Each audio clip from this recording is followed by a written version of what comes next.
ওই কাম ফাঁকি দিস না বুঝছ? কাম ফাঁকি দিস না, কাম একটু ভালো করে করিস। মানুষের কাম নইছি জানি আর 10টা কাম পাই।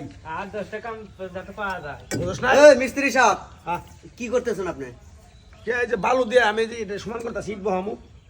বালু এনে দিবেন আপনি আমারে কইতেন আগে, কে তাহলে আমি আপনার বিডি বালু এনে দিতাম। আপনি এই দামি বালুটা আপনি এটা দিয়ে হলো আমার মাল গুলান লাগবো। আমারও লোক কাম নিছি কন্ট্রাক্ট, আমার সাথে তাড়াতাড়ি করে শেষ দিমু, আমি জামগা বেজার শেষ।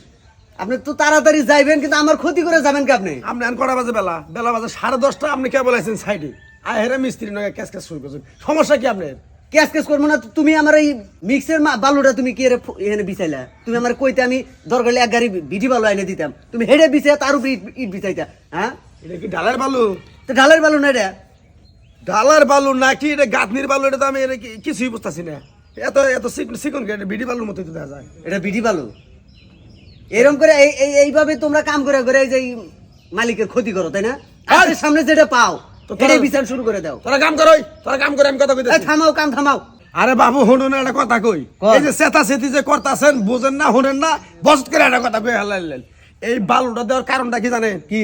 এই এর উপরে যেমন ইট দিমু, হ্যাঁ। ইট দেওয়ার পরে যেমন গাঁথনি করমু, হ্যাঁ। এই বালু আর ওই ইটটা যে নিচে যে দিলাম, হ্যাঁ। একবারে মনে করেন একবার গাঢ় হয়ে ধরবো। আর ভিডি বালু দিলে পরে সরে যাবো গা, ওটা ইট থাকবো না ঠিকভাবে। তো এটা ঠিক মতো ভালোভাবে বুঝায় করলি তো, এত এত ঝগড়া করো নাকি আমার সাথে? মিস্ত্রি কন্যাকে কথাবার্তা কইলে পরে একটু হিসেব নিকেশ ভালো করে কইন, বুঝা হয় না কইন, বুঝেন নাই? আচ্ছা ঠিক আছে, কাম করো, যাও।